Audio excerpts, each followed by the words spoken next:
မင်္ဂလာပါရှင် Forgano Vlog ကနေပြီးတော့ကြိုဆိုပါရစေ Forgano ဆိုတာက online school တစ်ခုဖြစ်ပြီးတော့ကျမတို့ရဲ့ဆရာဆရာမတွေကကမ္ဘာနေရာအနှံ့အပြားကနေပြီးတော့သင်ကြားပေးနေကြတာဖြစ်ပါတယ်ရှင်ကျမတို့ရဲ့ကျောင်းသူကျောင်းသားအများစုကတော့မြန်မာနိုင်ငံနဲ့ထိုင်းနိုင်ငံကနေတက်ရောက်ကြတာဖြစ်ပြီးတော့ Forgano ရဲ့လက်ရှိရုံးချုပ်ဟာဆိုရင်လည်းထိုင်းနိုင်ငံမဲဆိုင်မှာတည်ရှိနေတာဖြစ်ပါတယ်ရှင် Forgano မှာလက်ရှိလှုပ်ဆောင်နေတဲ့ program ၄ခုရှိပါတယ်program တွေကတော့ GED program, Full Education program နဲ့ Language program ပြီးတော့ Preschool program တွေပဲဖြစ်ပါတယ်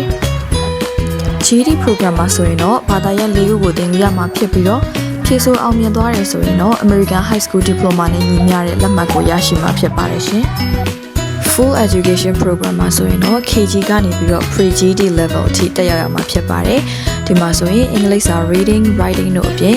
math, science, chemistry, geography အစရှိသဖြင့်အတန်းတွေလည်းသင်ယူရမှာဖြစ်ပါတယ်။အဲ့ဒီအတန်းတွေအပြင် conversational class တွေကိုပါကျောင်းသူကျောင်းသားတွေအနေနဲ့တက်ရောက်ခွင့်ရှိမှာဖြစ်ပါတယ်။နောက်ထပ် program တစ်ခုကတော့ language program ဖြစ်ပြီးတော့လက်ရှိမှာဆိုရင် Japanese language, Korean language နဲ့ Burmese language တွေကိုသင်ကြားပေးနေတာဖြစ်ပါတယ်ရှင်။ကျမတို့ရဲ့နောက်ဆုံး program ကတော့ preschool program ဖြစ်ပြီးခုလက်ရှိမြန်မာနိုင်ငံမှာမူကြိုကျောင်းတစ်ကျောင်းဖွင့်လှစ်ထားလျက်ရှိပါတယ်ရှင်။ဒီကနေ့မှာဆိုရင်တော့ကျမတို့ရဲ့ကျောင်းသူတူကနေပြီးတော့ပြန်ပြီးတော့ပေးမဲ့ feedback တွေကိုနားထောင်ရမှာဖြစ်ပါတယ်ရှင်။ဟုတ်မင်္ဂလာပါဒိုရီ။ ဟုတ်မင်္ဂလာပါချေဟေးမမီးကဒီ share ဒီ Forgano မှာလောလောဆယ် pre-GED မှာတက်နေရနော်ဟုတ်ပါပြီဆိုတော့မမီးရဲ့အသက်နဲ့ပေါ့နော်မမီးဘာအတန်းနေတက်နေလဲဆိုတာလေး share တစ်ချက်ပြောပြပေးလို့ရမလားနေရဒီမှာဆိုရင်မြေတက်က19နှစ်ပေါ့နော်ပြီးမြေဒီမှာဆိုလို့ရှိရင် reading and writing ပြီးလို့ရှိရင် math ပြီးတော့ဆရာစုပန်တို့ရဲ့ science နဲ့ပေါ့နော်အဲ့ဒီ chemistry အတန်းနေတက်နေတာချေ US history ရောရွေးနော်ဆိုတော့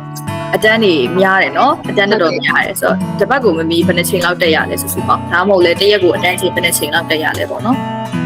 တရက်ကိုဆိုရင်တော့အနည်းဆုံးဆိုရင်တော့2ချိန်ကြီးချေအဲ့လောက်တက်ရတယ်ဆိုတော့တစ်ပတ်လုံးဆိုလို့ရှိရင်တော့12ချိန်လောက်ရှိမယ်တချို့ရက်တွေဆိုလို့ရှိရင်ကိုရီးယားအတန်းတွေရောပါတယ်ဆိုတော့အဲ့လို3ချိန်လောက်ဖြစ်သွားတာဆိုလို့ရှိရင်ဆို12ချိန်လောက်အဲ့လောက်တော့ရှိချင်ဆိုတော့မမီးကအခုလက်ရှိပေါ့နော်ကိုရီးယားစာအတန်းတွေလည်းတက်နေရနော်ဟုတ်တယ်ပြီးတော့အခုမမီးကအငယ်တန်းလေးတွေကိုလည်းပြန်ပြီးတော့ပေါ့နော်အခုမှ basic တွေအတွက်မမီးကပြန်ပြီးတော့လည်းကိုရီးယားစာပြန်ပြီးတော့သင်ပေးနေတယ်ပေါ့နော်ဟုတ်ပါပြီဆိုတော့မမီးကအခုလာမယ့်နှစ်မှာပေါ့နော် GED တဲ့ဝင်နိုင်လောက်မယ်လို့ဒီချက်တို့ကခန့်မှန်းထားတယ်ပေါ့နော်ဆိုတော့GED ပြီးရောမမီးတခြားလှုပ်ချင်တာတခုခုရှိလားအဲ့ဒါတော့ဒီတိုင်းပေါ့လေတခြားအဲ့လိုဒီဘက်နိုင်ငံမှာဒီမှာတော့ကြောင်းတဲ့လို့အဆင်မပြေဘူးဆိုတော့တကယ်လို့ GED ပြီးသွားရင်တော့အဲ့လိုနိုင်ငံကူးပြီးတော့ပေါ့နော်အဲ့ဒီတခြားနိုင်ငံတွေမှာပဲ uni တက်ဖို့ရှိရချင်းအဲ့လိုတော့လောက်တာရယ်နော်ဆိုတော့မမီ GED ပြီးလို့ရှိရင် keep up ထွက်ပြီးတော့နော်ကြောင်းတက်မယ်လို့တွေးထားတယ်ပေါ့နော်အဲ့ဒါဆိုလို့ရှိရင်အခုတည်းကစပြီးတော့နော် GED ကလာမယ့်နှစ်ဆိုလို့ရှိရင်ပြီးမှာ哦နော်ဆိုတော့အခုတည်းကတက်ချင်တဲ့အကြောင်းဘယ်နိုင်ငံမှာတက်မှာလဲเนาะ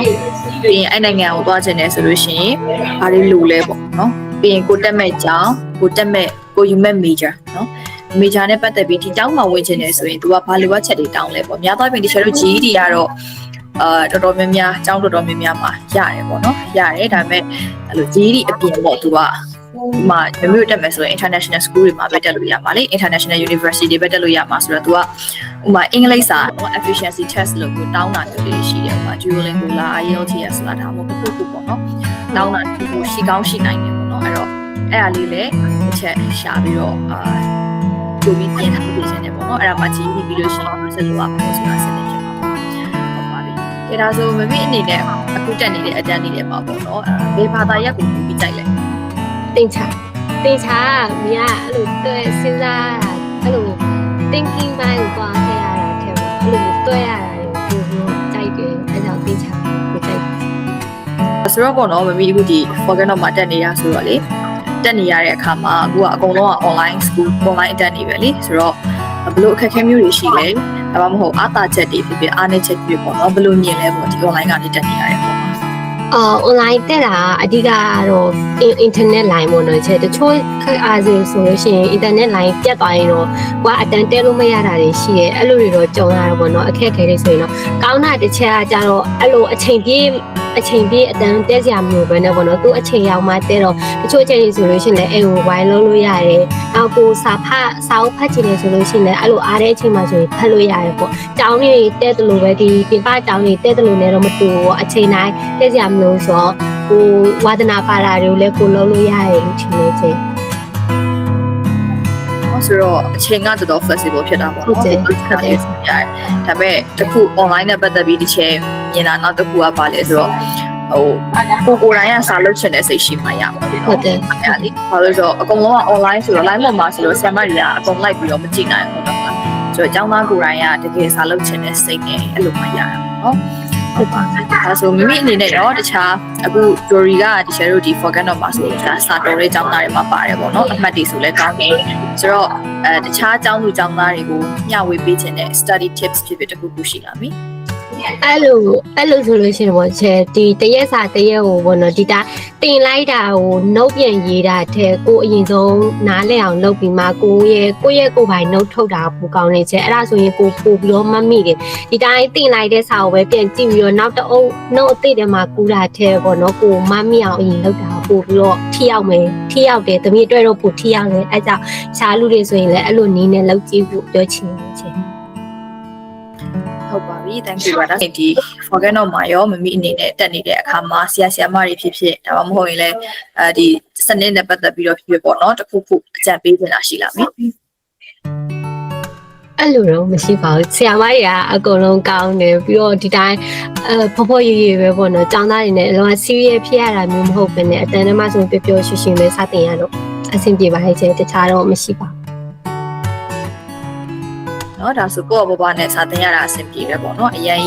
တင်းတင်းကြပ်ကြပ်အဲ့လိုမျိုးအိမ်မဖြစ်ဖြစ်လို့ပြောစင်တာဟုတ်ပါပြီကဲဒါဆိုမမီဒီ forget နဲ့ပတ်သက်ပြီးတော့အကြံပေးချင်တာပြောချင်တာတခုခုဆိုလို့ရှိရင်လည်းတခြားတို့အချိန်မျိုးလှမ်းပြီးတော့ပြောလို့ရတယ်အခက်အခဲတခုခုရှိရင်လည်းပြောလို့ရတယ်နော်ဟုတ်ပြီတခြားရောတက်ပြီလားမသိပါဘူးခြားတော့မရှိပါဘူးအဲ့ဒီအခုလိုဘောတော့အဲ့လိုအကြောင်းဖွင့်ပြီးတော့ဒီဘက်တချို့ကြောင်းလေးဆိုရင်လည်း online ဆိုလို့ရှိရင်အတန်းကအဲ့လိုလာကပေးရတာတွေရှိရဲတချို့မတက်နိုင်တဲ့သူတွေဆိုလို့ရှိရင်တော့အဲ့လိုခုကကြတော့ forget တော့ကြတော့ free ပြင်မဲ့ပညာအများကြီးရတာပေါ့နော်ကိုယ့်ရဲ့ English level တွေလည်းမြင့်လာတယ်ဆိုတော့အဲ့လိုကြောင်းဖွင့်ပေးတဲ့အဲ့လိုဖောင်နာတွေကိုရောပေါ့နော်ကျေးဇူးများတင်ပါတယ်ဟုတ်ပါပြီရှင်ကြည့်လားဆိုပေမဲ့ဒါမဲ့နှစ်ပေါ့နော်ကြီးဒီအတွက်အခုတွေကစပြီးတော့စူးစမ်းထားပါလို့နော်ဟုတ်ကဲ့အဲဆိုဒီ share နောက်ခေါက်ပြန်တွေ့ကြပါမယ်နော်ဟုတ်ကဲ့ရှင်အဆုံးထိကြည့်ရှုပေးတဲ့အတွက်ကျေးဇူးတင်ပါတယ်ရှင်Forget နဲ့ပတ်သက်ပြီးတော့အသေးစိတ်သိရှိလိုရဆိုရင်တော့ယခုပြသထားတဲ့ Forget Facebook page ကနေတော့၎င်းယခုပြသပေးထားတဲ့ user name တွေကို Telegram ကနေဆက်သွယ်မေးမြန်းခြင်းအပြင်တော့၎င်းမေးမြန်းဆောင်ဆက်လို့ရပါတယ်ရှင်